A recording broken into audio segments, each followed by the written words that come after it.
Hey everybody, it's the Board Game Blogger. Today I'm here to review Lungarno.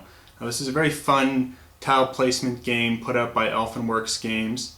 The theme is pretty generic. It's Renaissance Italy. You're a merchant doing trading. So it's a theme that's been done a lot before, but it's a great game. The mechanics work really well. The game plays quite quickly. Should be done in under an hour if everyone knows what they're doing. And it's tile placement.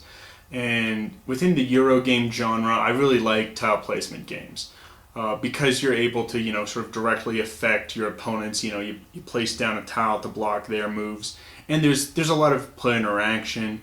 More trash talking than just those economic engine games where you can't really directly affect your opponent. And I enjoy tile placement games a lot more. And this is an economic game. You're using gold to expend stuff to sort of buy tiles, and gold is also victory points. And I like that. I like it when gold is victory points. Sometimes it's appropriate to have gold be separate from victory points, but I think when the game is a merchant type game, it's the theme, it really, I think, should be one and the same. Some games, with different types of themes, different goals, then you can separate victory points, but when it's a merchant game, it really ought to be gold is identical to victory points, and that's what it is here in this game. Now the pieces are good. You've got solid kind of wooden pieces. For the gold, the player markers are plastic, which I think is an unusual choice, and then the tiles are, good sturdy tiles. Equivalent to Carcassonne or another tile placement game. The rule book, it's in color. It's pretty good. I mean, it's short. This is the entire rule book. It's pretty simple. I did kind of wish that there was an additional player aid which just summarized all the different tiles. I think when you're trying to deal in a new player, there's not a ton of tiles in this game. There's really just 7 types of tiles. But if you're trying to, get someone new into the game, having a summary of what each tile would be, like a little sheet. It's explained really on this back. If they had, 5 copies of this, because it's a 2 to 5 player game, you don't need the full rule book. But if you had 2 to 5, maybe just 4 copies of this kind of summary of the tiles, I think that'd be really helpful. One thing I've noticed while playing the game is occasionally money is exhausted in this game. If you're, especially if you're doing it for sort of in-game scoring and you're handing out money at that, you will exhaust money in a multi-person game. It just happens. In a 2-player game, I think this game's still good 2 players. The only change is that the board itself is a little smaller. Because this is set in Pisa during the Renaissance, and everything's built up along the River Arno. So you've kind of got a preset length for the River Arno. It's slightly shorter in a 2-player game, but I think it still works pretty good as a 2-player game. I've played it with my wife, just 2 players, and we both enjoy it. It's good, but it's I think better as a multiplayer game, as many multiplayer games are, but it still works great as a 2-player game. But I'm sure you're anxious to see how this game actually plays. Why don't we take a look at it now? So here's the game sort of midway through play setup. We can see we've got the River Arno here, and shops are built off of it 2 deep on both sides. And so a block will be of sort of 6 tiles. Now once a block is completed, it scores unless the tile is a special tile where your piece stays till the end of the game. It's denoted with this hourglass symbol, means it waits till the end of the game, and this is sort of a tower block which will score specially. Most scoring is just these main buildings that look sort of like this or like this. They can be hybrid and be for 2 different colors, or they can just be single and solitary for 1 color.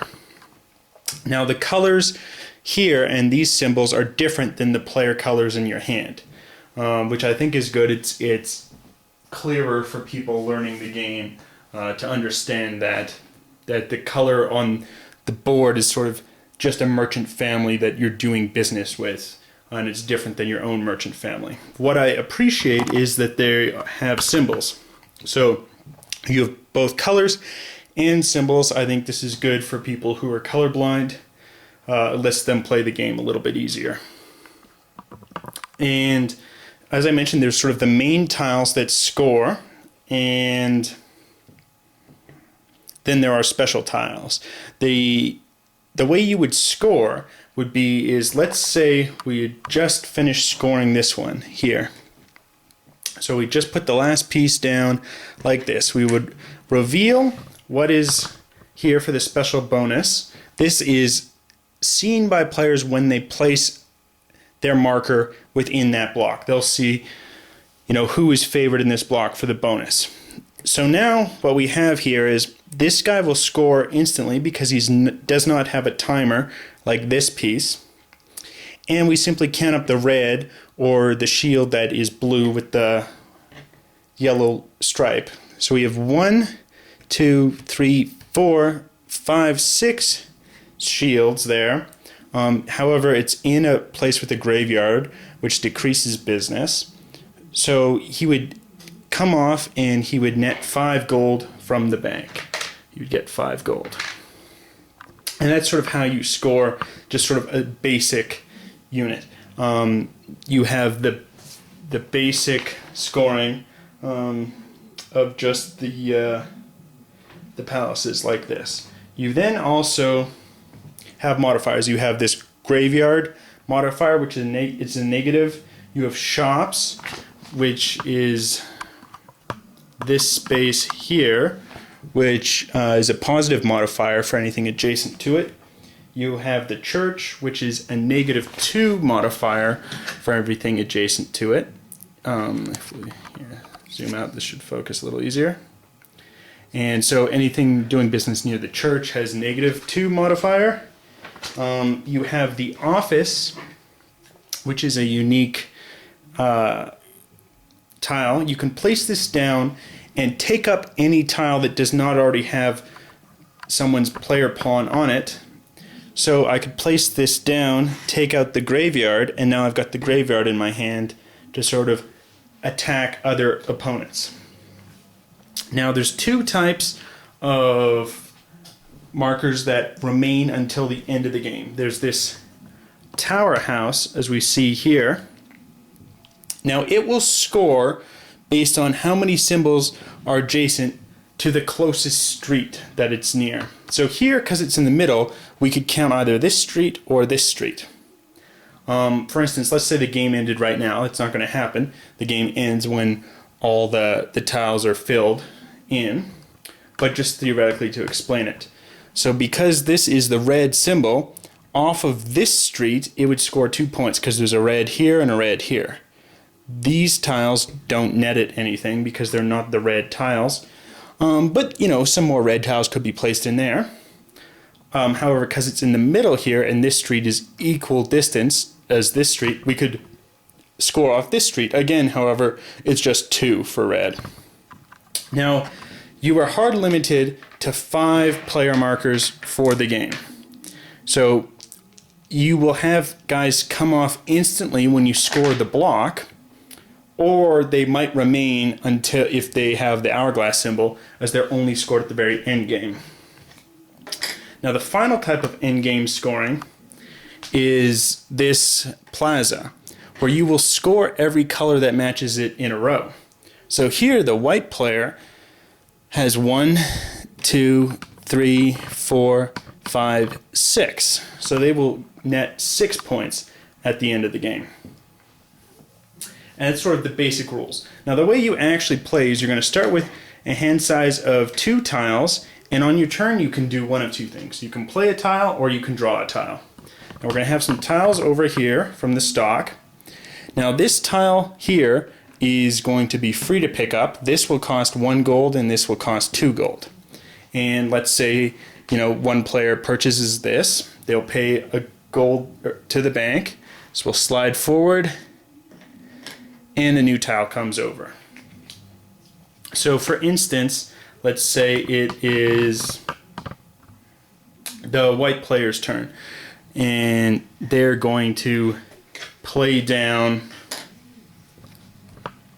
this tile, and let's say they want to play it to this block. Now there's already been an occupation for the purple, so you couldn't put a marker on the purple side. However, it's going to increase the purple value, so the white player wants to put that down because now there are 3 purples within that section. Additionally, if the white player chooses, because it looks like this block is going to complete pretty quickly, they can choose to put their marker down, and they can put it on the red, because there's no one dealing with the red merchant faction. Additionally, when they play a player down, they're allowed to look at here, and as you see, they've already got some guy on the bonus here for the 2, so they were lucky when they did the initial placement. But this gray also gets a bonus, so they could choose to put someone down there. And now it'll be another player's turn. It moves to, say, yellow. And now yellow doesn't have anyone in that area. So they're going to put down the graveyard. They will put that down, and it's going to decrease the value for everyone scoring there. Now these will score. So for white's piece here on the red, there's only 1 red. It's put up 1 positive by being adjacent to the shops, and down 1 by the graveyard, so it will simply net 1 gold, so you get 1 florin. You then will score this. This will score 1, 2, 3 for white, -1 because it's in a graveyard block. It does not get the shops bonus because it's not actually adjacent to the shops, so that will net 2 for white. And finally green will score. It's 1, 2, -1. Excuse me. -1 for the graveyard, so it will simply net 1 for green. And then play continues on. Oh, we also, oops, I forgot to do the bonus there, and obviously white gets the 2 bonus for that because they were on the purple thing, and that needs to be done each time. That was just a slight oversight, even though I've presently already explained the rules. And that's how the game plays. The game plays pretty quickly.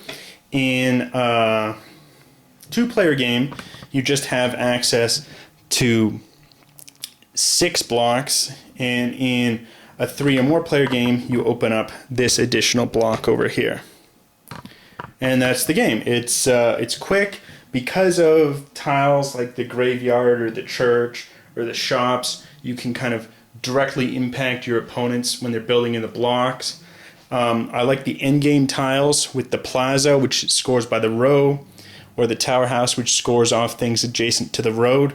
It adds a neat feature. It adds some long-term planning, and you're trying to balance how many guys do I put down for the long-term planning. I just have a hard limit of 5.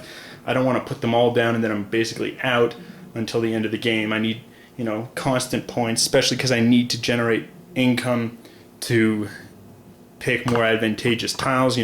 Maybe I don't want the church or the graveyard here. I need this purple symbol tile. And so I think there's a lot of strategy to it. I mean, the rules are pretty simple, but there is good depth to this game. Plays well as just a 2-player game, obviously as good as multiplayer, and there's enough, player interaction. I think this is a good game.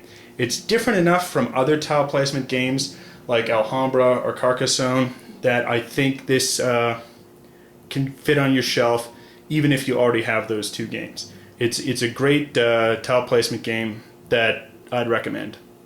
Till next time, I'm the Board Game Blogger.